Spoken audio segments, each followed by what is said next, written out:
Last time हम लोगों ने डिस्कस किया था नॉइस हैजार्ड के बारे में डिस्कस किया था और उस डिस्कशन में हम लोगों ने कई चीज़ों को डिस्कस किया था। जैसे नॉइस हैजार्ड होता क्या है, टेम्परेरी थ्रेशोल्ड शिफ्ट यानी नॉइस हैजार्ड्स के क्या इफेक्ट होते हैं, एक्सपोजर क्या होता है और फ्रीक्वेंसी क्या होती है, उसी तरीके से इंटेंसिटी क्या होती है, साउंड प्रेशर क्या होता है। आज का जो हम लोग का टॉपिक है डिस्कस करने का, फिर एक्यूट एंड क्रोनिक इफेक्ट को हम लोगों ने भी डिस्कस किया था कि एक्यूट इफेक्ट क्या होता है कि सडन अगर कोई इफेक्ट हम लोगों को दिखाई देता है सुनने में। वैसे एक्यूट इफेक्ट के बारे में कहा कि स्ट्रेस, नॉइस जो है वो एक स्ट्रेस भी कॉज करता है। अगर कोई वर्क प्लेस है जो कि नॉइजी है, नॉइस बहुत परमिसिबल लिमिट से ज़्यादा है और कोई वर्कर्स वहाँ पर एम्प्लॉय है, कोई काम कर रहा है, इवन कि हम और आप भी अगर किसी नॉइसी प्लेस पे वर्क करते हैं फॉर लॉन्ग टाइम पीरियड, सो हम लोगों की एक स्ट्रेस कॉज होता है। तो कहा कि high level of noise have been found to cause muscular tension. जो मसल्स होती हैं हम लोगों की उसमें टेंशन क्रिएट करती हैं, यानी खिंचाव होती हैं उसमें। Tightening of blood vessels, blood vessels जो होती हैं, खून की नसें होती हैं, उसमें टाइटनिंग हो जाती है, वो टाइट हो जाती हैं। हार्ट रेट हमारे बढ़ जाते हैं। हमारे डाइजेस्टिव सिस्टम्स के ऊपर भी नॉइस का इफेक्ट होता है। So this is an involuntary reactions and causes stress. इसकी वजह से हम लोगों के ऊपर स्ट्रेस कॉज होता है, फिर चिड़चिड़ापन हो जाता है, इरिटेबिलिटी हो जाती है, sleep disorder, loss of sleep हो जाती है। तो स्ट्रेस के सिम्टम्स हम लोगों को ये देखने को मिलते हैं अगर हाई लेवल ऑफ नॉइस में हम लोग काम करते हैं। ठीक है, कभी कभी क्या होता है कि लो लेवल ऑफ नॉइस भी स्ट्रेस कॉज करती है। कभी आपने देखा होगा कि रात को अगर आप सोने गए और उसके बाद कहीं से भी एक छोटी सी एक आवाज, यानी कि वाटर ड्रॉप की भी एक आवाज कहीं से अगर आना स्टार्ट हो जाती है, तो वो क्या होता है, उसकी वजह से भी हम लोग इरिटेट होने लगते हैं कि स्ट्रेस कॉज होने लगता है।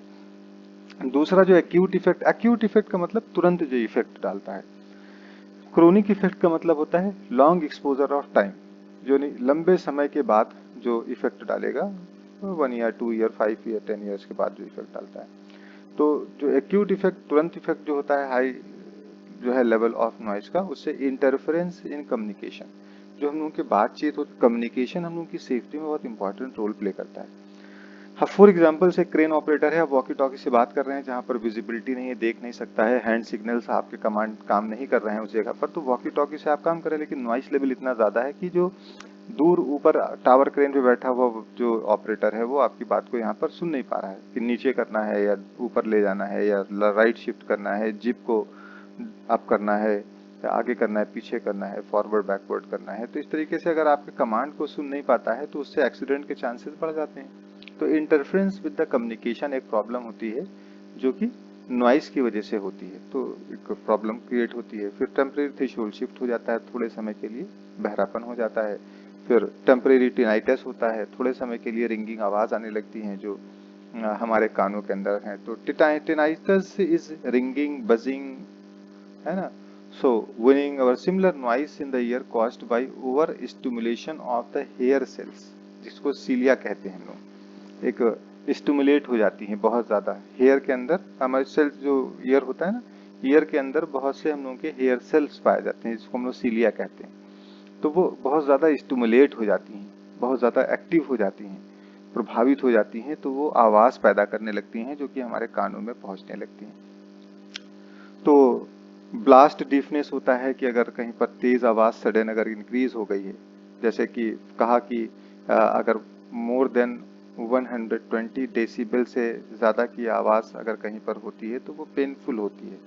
और अगर कहीं पर और भी ज्यादा आवाज आ गई, फॉर एग्जाम्पल कि 150 डेसिबल की आवाज एकदम से सडन कहीं पर आ गई, पटाखे वटाखे दगने की वजह से भी डीफनेस हो जाती है, बहरापन हो जाता है। फिर क्रोनिक इफेक्ट देखा गया कि नॉइस के कुछ क्रोनिक इफेक्ट होते हैं जो लंबे पीरियड ऑफ टाइम तक के अगर कोई नॉइस में काम करता है कि ऐसे इन्वायरमेंट में जो कि नॉइसी है, तो उसको कुछ इफेक्ट होते हैं लंबे समय के बाद, जिसमें से NIHL होता है, नॉइस इंड्यूस्ड हियरिंग लॉस, अधिक आवाज की वजह से बहरापन। तो नॉइस इंड्यूस्ड हियरिंग लॉस जो है वो परमानेंट थ्रेशोल्ड शिफ्ट होता है, हमेशा के लिए बहरापन होता है कि is normally caused by prolonged exposure of high noise levels causing damage to the cilia. Hair cells जो होती हैं लंबे समय तक के अगर बहुत ज़्यादा आवाज़ में हम काम कर रहे हैं कि मोर देन 130 डेसिबल की आवाज़ में हम काम कर रहे हैं तो हमारे जो ईयर के अंदर जो हमारे हेयर के सेल्स पाए जाते हैं जो सीलिया कहते हैं वो डैमेज हो जाते हैं। तो इसकी वजह से फिर हमको हमेशा सुनाई देना बंद हो जाता है। तो इनर सेल्स इनर पार्ट में पाया जाता है जिसको हम लोग कॉचले भी कहते हैं इनर सेल्स के अंदर, तो उसके अंदर ये सीलिया पाया जाता है, वो परमानेंटली डैमेज हो जाता है। This leads to permanent threshold shift at certain frequencies. और लगभग जो है वो अगर फ्रीक्वेंसी ये कहा जाता है कि मोर देन 4000 हर्ट्ज की फ्रीक्वेंसी से अगर कोई आवाज़ आ रही है तो वो डैमेज कर देती है हमारे सीलिया को, तो हेयर सेल्स को। तो इस तरीके से एक परमानेंट थ्रेशोल्ड शिफ्ट लंबे समय तक के अधिक नॉइस में रहने से हमको बहरापन हो जाता है। उसी तरीके से परमानेंट टिनाइटस होता है, जैसे एक टेम्परेरी टिनाइटस होता है जो थोड़े समय के लिए होता है, एक परमानेंट हो जाता है। तो परमानेंट टिनाइटस भी उसी रीजन वही होता है कि जो हमारे सीलिया होते हैं स्टिमुलेट हो जाते हैं तो वो हमेशा उसको रिंगिंग आवाज़ या बजिंग आवाज़ या साउंड की आवाज़ या नॉइस की आवाज़ या सीटी विसल की आवाज़ सुनाई देना शुरू हो जाती है। तो permanent tinnitus, the causes of the symptoms of permanent tinnitus are the same as temporary tinnitus. जो टेम्परेरी टिनाइटस होता है उसी तरीके से परमानेंट टिनाइटस भी होता है। तो परमानेंट टिनाइटस जो होता है वो डिस्ट्रेस कॉज करता है, जब सोते हैं सोते समय भी आपको परेशान करता है, वो डिसीज परेशान करती है ना। डेप्रिवेशंस कॉज करती है कॉन्टिन्यूस नॉइस, अगर कहीं पर किसी के भी कानों में अगर लगातार आवाज़ आने लगे किसी भी तरीके की जो और लोगों को ना सुनाई दे सिर्फ उसको सुनाई दे तो ये एक प्रॉब्लम क्रिएट करती है। इसीलिए हम लोग रिकमेंड करते हैं कि बहुत ज़्यादा मोबाइल का हेडफोन यूज़ नहीं करना चाहिए, उससे भी टेनाइटस कॉज हो जाता है। तो थोड़े समय के लिए करना चाहिए। इवन कि अच्छे फ़ोन जो होते हैं वो अगर नॉइस आप वॉल्यूम ज़्यादा करते हैं म्यूज़िक सुनने के लिए या कोई भी मूवीज क्लिप देख रहे हैं तो एक वार्निंग साइन देता है वो कि इसके ज़्यादा आप ऊपर अगर नॉइस को सुनेंगे या यूज़ करेंगे तो ये आपकी हियरिंग डैमेज को कॉज कर सकता है। तो इस तरीके से मोबाइल फ़ोन को अगर यूज़ कर रहे हैं हेडफोन ईयरबड या ईयरमफ बहुत लंबे समय तक के ज़्यादा लेवल ऑफ नॉइस के में अगर यूज़ करते हैं तो उससे भी टिनाइटस जैसी डिजीजेस कॉज हो जाती हैं। फिर एक्सपोजर टू नॉइस, जो हम लोगों का नॉइस के अंदर एक्सपोज होना उसके बारे में कहा जाता है कि एक्सपोजर टू हाई, इसमें क्या है डेली पर्सनल एक्सपोजर, हम प्रतिदिन कितना हम लोग नॉइस में रहते हैं जिसको LEPD बोलते हैं, तो डेली पर्सनल एक्सपोजर होता है, और एक वीकली पर्सनल एक्सपोजर होता है तो जो है उसको हम लोग LEPW कहते हैं। तो जो डेली पर्सनल एक्सपोजर का मतलब होता है कि हम लोग प्रत्येक दिन एवरी डे कितना हम लोग नॉइस के एरिया में या नॉइसी प्लेस के ऊपर हम लोग समय बिताते हैं। और जो वीकली होता है तो वो डेली को ही काउंट करके एक सप्ताह में देखते हैं कि हम लोग एक सप्ताह में कितना समय बिताते हैं। तो ऐसा क्यों किया जाता है? क्योंकि हम लोग अगर कोई नॉइसी प्लेस होता है तो वहाँ पर प्रोडक्टिव इक्विपमेंट से दिया जाता है, ईयरमफ ईयर प्लग दिया जाता है, और उसके बाद जॉब रोटेशन को भी हम लोग कर लेते हैं कि एम्प्लॉइज और वर्कर्स को शिफ्ट किया करते हैं जिससे एक्सपोजर टाइम कम किया जा सके। तो exposure to high noise level can cause incurable hearing damage, जो कि क्योर नहीं कर सकते, तो इनक्यूरेबल होता है हियरिंग डैमेज, ऐसे डैमेज कॉज होते हैं, ऐसी डिजीजेज हो जाती हैं। और इम्पॉर्टेंट फैक्टर्स जो हैं वो क्या होते हैं कि नॉइस की इंटेंसिटी क्या है, कितनी इंटेंसिटी, हाई इंटेंसिटी की नॉइस हमारे कानों को पहुंच रही है। तो given in decibel unit as dB, उसको डेसिबल पे नापते हैं कितनी इंटेंसिटी है। तो 85 डेसिबल तक के परमिसिबल लिमिट बताया गया है फैक्ट्री एक्ट 1948 अमेंडमेंट 1987 में। कारखाना अधिनियम 1984 में 85 डेसिबल की आवाज़ को परमिसिबल बताया गया है, और उससे ज़्यादा की डेसिबल की जो इंटेंसिटी की आवाज़ होती है उसको कहा गया है कि ये हियरिंग डैमेज कॉज कर सकती है।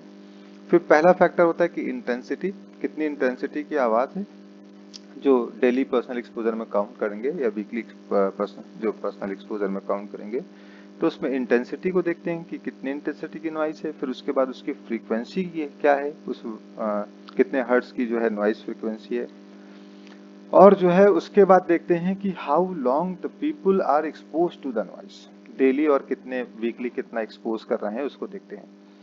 तो कहा with the exceptions of certain peak limits that causes intense damage, कुछ एक्सेप्शंस हैं, एग्जाम्पशंस हैं, उसमें से निकाल दिया जाए। जैसे फॉर एग्जांपल गन शॉट या फिर कॉर्ट्रिज टूल्स हैं, so it is the total dose of noise that is of concern. अब गन शॉट जब होती है, कोई ऐसा बंदा है जो ऐसे स्पोर्ट्स में पार्टिसिपेट करता है या फिर वैसे ट्रेनिंग में पार्टिसिपेट करता है फोर्स की, पुलिस डिपार्टमेंट्स की, तो उसमें गन शॉट की भी तो आवाज बहुत ज्यादा होती है ना, तो उसको भी प्रोटेक्ट करने के लिए, इसलिए आपने देखा होगा कि जो निशाना लगाने वाले जो स्पोर्ट पर्सन होते हैं वो जब भी निशाना लगाते हैं तो ईयर मफ लगा के वो यूज करते हैं, प्रैक्टिस करते हैं। तो कुछ एग्जाम्पशंस बताए गए हैं कि in most work situation the noise level will fluctuate considerably through out the day. बहुत जितने भी वर्क प्लेसेस होते हैं तो उसमें ऐसा नहीं है कि किसी भी वर्क प्लेस पे बस एक ही लेवल की नॉइस हमेशा क्रिएट रहे, तो एक ही इंटेंसिटी की नॉइस क्रिएट होती रहे। जो इंटेंसिटी होती है वो फ्लक्चुएट हुआ करती है, समय अनुसार बदला करती है। जैसे उसमें बताया कि determined by averaging the level of noise over an 8 hours period for daily exposures and 40 hours for weekly exposure. एक बताया गया कि जो डेली एक्सपोजर हम लोग नापते हैं उसका समय अंतराल कितना रखा जाता है, 8 घंटा। क्योंकि 8 घंटे की शिफ्ट होती है तो 8 घंटा इसलिए रखा जाता है। और उसके बाद एक सप्ताह में, यानी ये यूके के अकॉर्डिंग बताया जा रहा है ना, तो यूके के अकॉर्डिंग इसलिए बताया जा रहा है क्योंकि वहां पर वीकली ऑफ होता है। सैटरडे, यूके में सैटरडे संडे 2 दिन ऑफ होता है, वीकेंड ऑफ। तो 8 5 जा 40, 8 पंजे 40, तो 40 घंटे जो है वो वीकली जो है वो दे सकता है। तो कहा कि daily exposures and 40 hours for weekly exposures to give a single level for that period of time known as the LPEPD and the LEPW, जो daily personal exposure and daily weekly exposure. अब noise जो levels बताया गया है जो equivalent होता है 85 decibel for 8 hours. अगर 8 घंटे की बात कर रहे हैं तो 85 डीबी की नॉइस जो है वो परमिसिबल होती है। कहा अगर 88 डेसिबल की आवाज है तो 4 घंटे आप काम कर सकते हैं। हैवी ट्रैफिक में लगभग 88 डेसिबल की आवाज होती है, तो 4 आवर्स आप काम करेंगे तो आपके कानों पे नुकसान नहीं करेगा वो। अगर 91 डेसिबल है तो 2 घंटे आप काम करेंगे। जैसे सर्कुलर सा है जो मशीन होती है ना, आरा मशीन पे देखा होगा, तो उसमें 91 डेसिबल की है। और 95 डेसिबल की अगर आवाज है तो 1 घंटा काम करिए। जैसे एयर कंप्रेशर वगैरह की आवाज बहुत तेज होती है। उसी तरीके से 97 डेसिबल की है तो 30 मिनट काम कर लीजिए, मेटल ग्राइंडिंग वगैरह में आवाज निकलती है जो। 1000 डेसिबल की है तो 2 मिनट आप काम करेंगे, सॉरी 100 डेसिबल की आवाज है तो 2 मिनट काम करेंगे चेन सा वगैरह में, ये तो लगभग 100 डेसिबल की आवाज लिमिट निकलती है इसमें। तो ये अलग अलग, जब भी कोई इक्विपमेंट्स खरीदेंगे तो मैन्युफैक्चरर उसमें बता देता है कि अगर इसकी सर्विस और सारी चीजें अच्छी रखी जाएं तो इसके अंदर कितना डेसिबल की आवाज निकलेगी। फिर उसके बाद बताया जाता है कि exposure limit and action value. Exposure limit का मतलब वही एक्सपोजर लिमिट कि कितना हम टाइम स्पेंड कर रहे हैं किसी नॉइस के प्लेस पे। The aim is to prevent the damage to hearing. हमारा क्या एम होता है, उद्देश्य क्या होता है कि हम किसी तरीके से जो हियरिंग डैमेज है, हमारी सुनने की जो एबिलिटी है, कैपेबिलिटीज है, उसको हम किस तरीके से कम कर सकते हैं। तो कहा at all levels employers have a duty to reduce the noise so far as is reasonably practicable. जितना पॉसिबल है एम्प्लॉयर, इट इज द, अगर हम फैक्ट्री एक्ट 1948 की बात करते हैं तो उसमें भी कहा गया है कि it is the responsibility of employer to provide the safe work place to the employee. Safe work place, safe workplace means a workplace which is free from hazards, which is not going to cause any kinds of problems or any kinds of danger to the employee. That could be considered as a safe workplace. So आपको safe workplace provide करना है, तो अगर noise वहां पर बहुत ज्यादा है तो it will not be considered as a safe workplace. तो एम्प्लॉयर की रिस्पॉन्सिबिलिटी है कि as low as reasonably practicable, जितना संभव हो सके नॉइस को कम करे अपने वर्क प्लेस के अंदर। अब यूके के अंदर, यूनाइटेड किंगडम, लंदन और वेल्स और ये सारी चीज़ें जो कंट्रीज आती है यूके के अंदर। तो in UK the control of noise at work regulation 2005 specifies lower and upper exposure action value. UK के अंदर आप देखेंगे तो एक नॉइस रेगुलेशन है हम लोगों के यहाँ की कंट्री के अंदर सेंट्रल पोल्यूशन कंट्रोल बोर्ड है, सीपीसीबी है, और सेंट्रल पोल्यूशन कंट्रोल बोर्ड का ही रेगुलेशंस होता है कि नॉइस को हम कितना कम करें, ट्रैफिक नॉइस के अकॉर्डिंग, इन्वायरमेंट के नॉइस के अकॉर्डिंग। इसे नॉइस जो है वो सिर्फ ह्यूमन को नहीं बल्कि एनिमल्स को भी नुकसान करती है। तो अगर हाई लेवल ऑफ नॉइस है किसी भी व्हीकल्स या मशीन या किसी भी फैक्टर की वजह से, तो वो इन्वायरमेंट के अंदर कुछ नुकसान पहुंचाएगी, वहाँ के ह्यूमन बीइंग के ऊपर, एनिमल बीइंग्स के ऊपर इफेक्ट डालती है, जिसका हम लोगों ने ऊपर डिस्कशन भी किया कि डिजीजेस होती हैं, कुछ एक्यूट इफेक्ट होता है, कुछ क्रोनिक इफेक्ट होता है। तो इसलिए रेगुलेशन पास किया जाता है कि कितना नॉइस क्रिएट कर सकते हैं, कितना नॉइस परमिसिबल लिमिट के अंदर है। तो कहा लोअर एक्सपोजर एक्शन वैल्यू, एक होता है 80 decibel peak sound pressure to 135 dB। अब कहा कि at these levels the employer should provide information, instructions and training on. अगर कहीं पर साउंड प्रेशर ज्यादा है, कहीं पर नॉइस लेवल ज्यादा है, तो वहां पर एम्प्लॉयर को कुछ इंफॉर्मेशन और इंस्ट्रक्शन प्रोवाइड करने होंगे। कहा the nature of risk from exposure to noise, जो नेचर है, रिस्क है, उसका एक्सपोजर टू नॉइस जो है वो क्या होगा, कितना नुकसानदेह है, ये सारे वर्कर्स और सारे बंदों को पता होना चाहिए जो भी उस कार में करने के लिए जा रहे हैं। The organisational and technical measures taken in reduce the noise level, आप एम्प्लॉइज को बताइए, जो काम करने वाले हैं, जो नॉइस को रिड्यूस करने वाले हैं, उनको ही बताइए कि क्या टेक्निकल मेजर्स हैं, हम किस तरीके से नॉइस के लेवल्स को कम कर सकते हैं, उसके बारे में बताइए। फिर the finding of the risk assessment including any measurements taken with an explanation. अगर कोई रिस्क असेसमेंट हुआ है किसी जगह का, उसमें पाया गया है कि वहां पर नॉइस हजार्ड है, तो उस नॉइस हजार्ड के लिए कम करने के लिए कुछ कंट्रोल मेजर को भी बताया गया है, तो उस कंट्रोल मेजर को भी आप इंफॉर्मेशन और इंस्ट्रक्शंस में इन्वॉल्व करके लोगों को बताइए। फिर using personal hearing protections and equipments, PPEs को यूज करना। Why and how to detect the report science of hearing damage, क्यों करना चाहिए हम लोग को रिपोर्ट, जो अगर कोई साइंस ऑफ हियरिंग डैमेज हो रहा है, किसी वर्कर में सुनाई कम दे रहा है, टिनाइटस जैसी प्रॉब्लम हो रही है, या बहरापन हो रहा है, या ऊंचा सुनने लगा है, तो उसकी रिपोर्ट करनी चाहिए ताकि वहां के नॉइस के लेवल को कम कर सके। फिर the entitlement to health surveillance and safe working practices to minimise the exposure to noise, जो हेल्थ सर्विलांस है उसको मेंटेन करना, उसकी इंफॉर्मेशन, इंस्ट्रक्शन प्रोवाइड करना कि हेल्थ को हम लोग मॉनिटर करते रहते हैं समय अनुसार। सेफ वर्किंग प्रैक्टिसेस क्या हैं जिससे नॉइस को मिनिमाइज किया जा सकता है।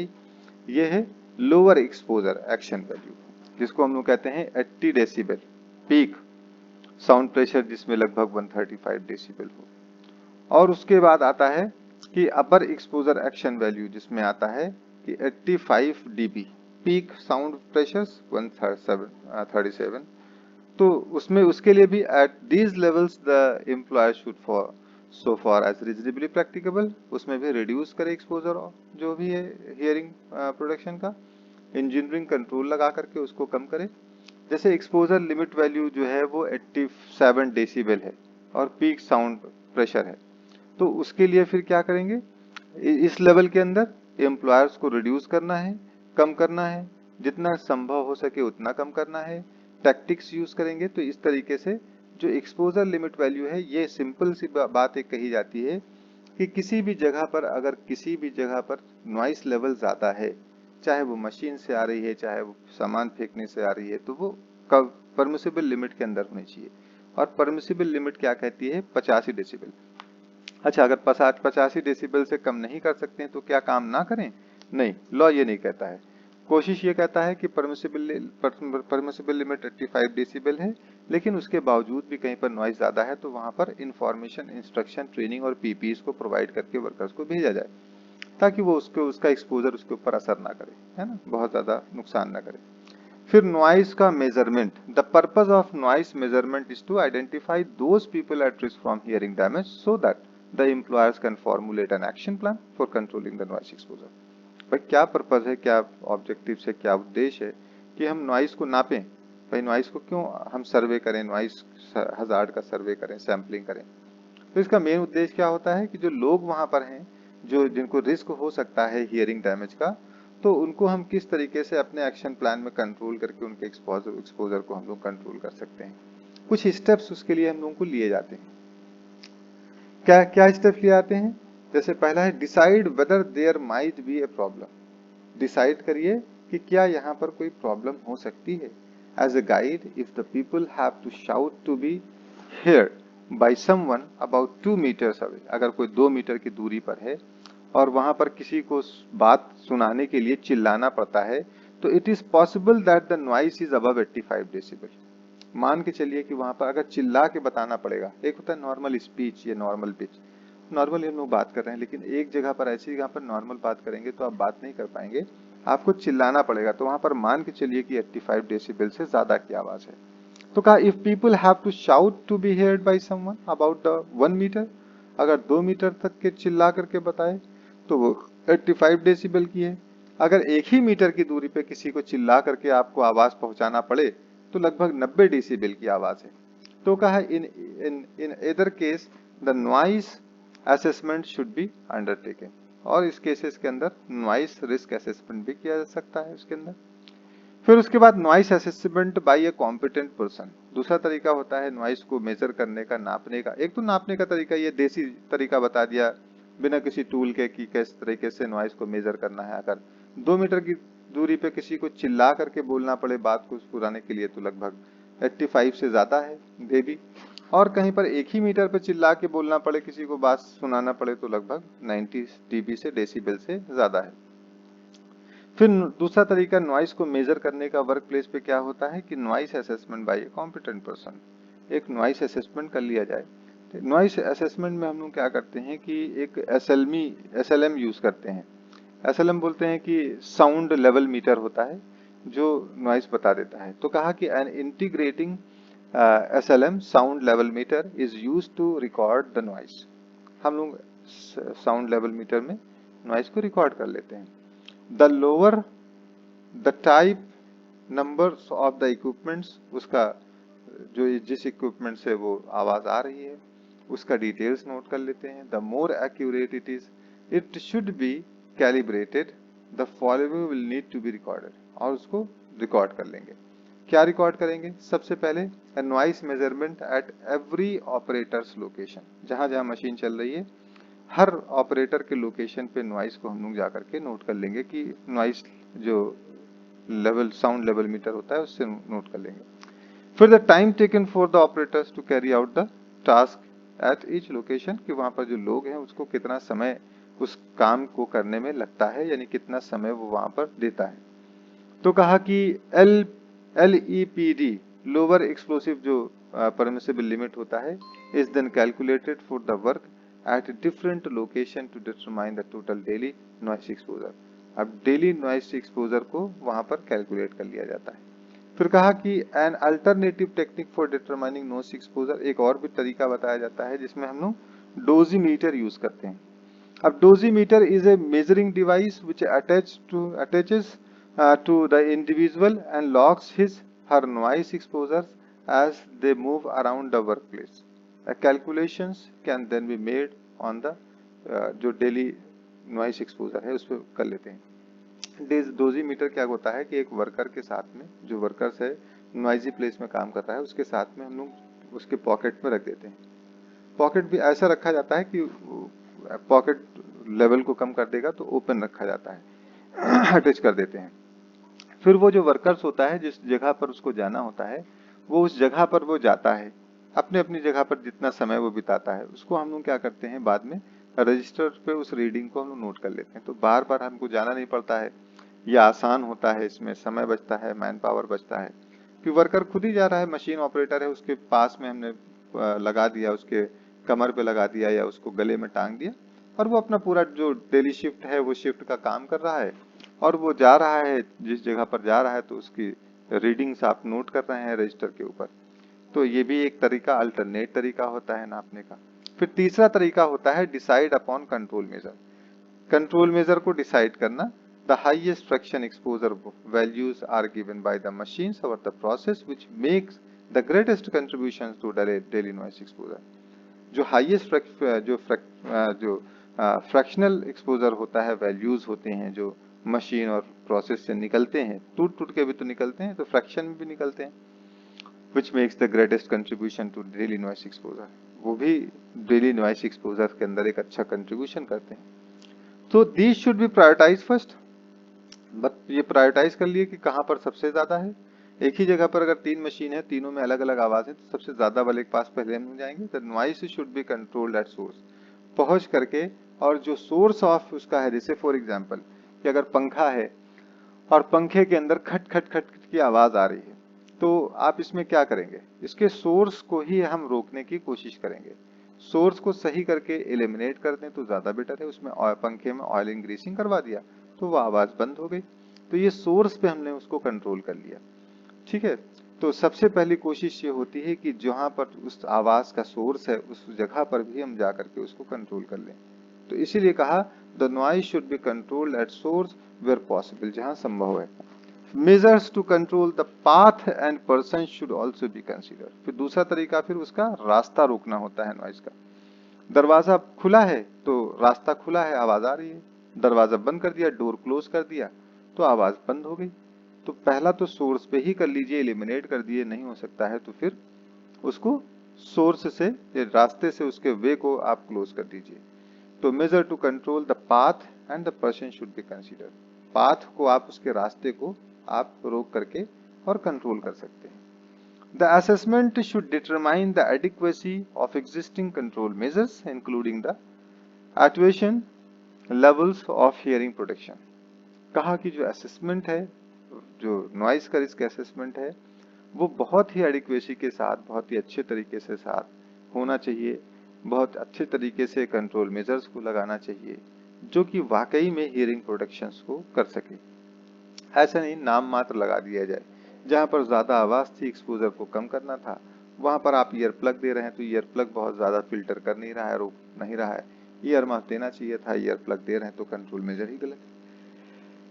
फिर बेसिक नॉइस लेवल कंट्रोल या बेसिक नॉइस कंट्रोल मेजर्स क्या होता है, वही 3 चीजें होती हैं बताया.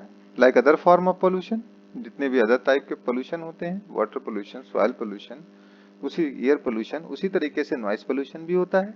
तो noise can be controlled by attention of the following factors. Noise को कंट्रोल कर सकते हैं. पहली चीज तो सोर्स पे आप उसको कंट्रोल कर लीजिए. पंखे का, फैन का एग्जांपल दिया कि खटखट कर रहा था, ग्रीसिंग करवा दी तो एलिमिनेट हो गया. एक जनरेटर रखा हुआ था जो कि नॉइस क्रिएट कर रहा था, आपने जनरेटर को वहां से हटवा दिया तो आपने नॉइस उसको जो है सोर्स के थ्रू आपने उसको कंट्रोल कर लिया. फिर उसके बाद पाथ, उसका रास्ता, बैरियर क्रिएट कर दिया. जैसे एग्जांपल दिया ना कि 2 रूम है, एक रूम में आवाज हो रही है, आपने डोर को क्लोज कर दिया तो आपने पाथ को क्लोज कर दिया. या जो जनरेटर रखा हुआ था, उस जनरेटर को आपने क्या किया कि उसको जो है आप साउंड प्रूफ जनरेटर ले आए. तो साउंड प्रूफ जनरेटर कुछ और तो होता नहीं है, उसमें क्या होता है कि कैबिनेट लगा होता है, कैबिनेट के अंदर जनरेटर रखा होता है और उस कैबिनेट की दीवार के अंदर कुछ पैड्स होते हैं जो कि नॉइज को एब्जॉर्ब कर लेते हैं और एब्जॉर्ब करने के साथ साथ पाथ को भी रोकते हैं. पाथ मतलब रास्ते को भी रोका और आवाज को एब्जॉर्ब भी कर लिया. तो इससे वो चीजें कम हो गई. फिर क्या होता है कि पर्सन को कंट्रोल करना. पर्सन में क्या किया जाता है कि दूरी बढ़ा दी जाती है. डिस्टेंस बढ़ाएंगे तो नॉइस कम हो जाएगी. तो locating the noise source at a distance from the people, दूरी बढ़ाते गए, जनरेटर को कहीं दूर पे रख दिया उठा करके. फिर दूसरा होता है कि time, limiting the duration of exposure to noise. जो टाइम है ना, एक्सपोजर को ध्यान रखें. फिर provision of information and training का ध्यान देंगे. फिर पीपीई को, पर्सनल हियरिंग प्रोटेक्शन प्रोवाइड करेंगे. तो सोर्स को किस तरीके से आप कर सकते हैं, सोर्स को किस तरीके से आप कम कर सकते हैं. जैसे यहाँ पर एक सोर्स है, यहाँ पर एक वर्कर्स है इस जगह पर, और यहाँ पर ये काम कर रहा है मशीन पे इस जगह पर.